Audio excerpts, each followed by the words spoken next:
AK says, do you know how insane Slot's pull is to have the best striker in the league acting like this? Final piece of the puzzle, Leone, Gehi and Isak, let's go. So clearly a happy Liverpool fan there. And Fabrizio Romano said about 10-15 minutes ago that Isak has refused to play in the upcoming games for Newcastle. They start away at Villa and then at home to Liverpool. He's let himself down big time, hasn't he? I have to say he has. And look, Gyökeres did it too. Not to that degree. Maybe not to that degree, but well, you said that he refused to train. He publicly called out the club saying that you'd promised me I could go. If Isak was promised the same thing, then they're not really doing anything different. I don't really think it's any way for a player to behave. However, if you get your move, then you don't really care what you leave behind, because you are endeared to the fans that are taking you in. Now, as Arsenal fans, all we've been saying is Gyökeres really wanted us. Look what he did for it. If you don't get that move, it can backfire massively. And I think it hangs in the balance whether Isak goes to Liverpool or not. I think it really hangs in the balance. Hope so. They need to hold on, man. Well, listen, we was out there. We had a little bit of inside thing that was going on. You could tell that the club and the players were all downhearted. I was in Eddie Howe's press conference, and I come out of that and I said, he's like really downbeat about it, and you can understand why.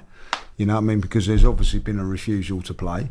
That's a kick in the old goolies for the players that are there as well. That that he's refusing to play there. It's not a good look, James. No. It's not a good look. Liverpool fans will say it's a good thing. He wants to come to there. Well, you know what I mean? They wasn't so accepting when Trent wanted to go to Real Madrid. It's not nice.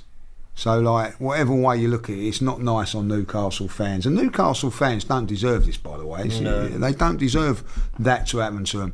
They've got themselves in the Champions League. And I think that what we were saying, everybody was just turning around and saying, look, you just give us one more year and that could happen. You know what I mean? And I think that's where there's been a little bit communication down and all that. Like Turkish was saying earlier on, like, once he's in the Championship. I think once, if he wasn't in the Champions, if Newcastle did not get in the Champions League this last season, he would be a Liverpool player now. I think that the fact that they've got into the Champions League, I think there was a thing, maybe an agreement, I don't know, give us one more year in the Champions League. But also I think Newcastle have a bit of a mess of a situation upstairs whereby they don't really know who's sort of taking control of the situation, and maybe he was promised a move by someone who's no longer there. And I think with Gyökeres, wasn't he linked with quite a few clubs last summer, and maybe that's when he was told, look, give us one more year, you can go. I think that's slightly different to Isak, who really wasn't linked with the move at all. Even this summer, everyone kind of thought, he won't go. If this was Saka or Saliba and it was happening to us, what would you want to happen? I'd be furious. It's happened to us, and that's why I don't really give a toss. I need us to start moving like lions. Like that's what Liverpool we had this with Fabregas. Don't forget, do you remember they put a shirt on him and all that? We had it with many. Van Persie was maybe not similar circumstance, but the outcome was one of the most painful. I don't think we've ever had a player go on strike though, or refuse to play. I don't think we've got to that stage. No, I don't think we've got to that stage. But I mean, I don't look at what Liverpool have done or what Isak's doing and care too much about it. It's just, it's with the Gyökeres thing. I mean, a lot of people have said that. Listen, we shouldn't go on too much about Isak because Gyökeres did the same kind of thing. So, correct me if I'm wrong. Wasn't the deal with Arsenal pretty much almost done, apart from the add-ons and stuff? And then Gyökeres started acting up because he was anxious to get it across the line. And at that point, he started throwing his toys out of the pram.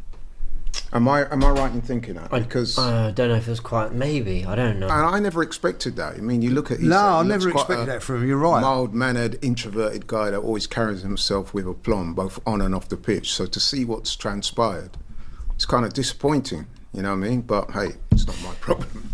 Arsenal FC, not Arteta FC, is the name. Says only position we've upgraded is Gyökeres.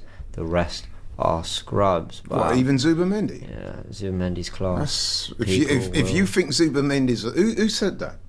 If you think Zubimendi's a scrub, then boy, you're well, what I've said, maybe certainly not that.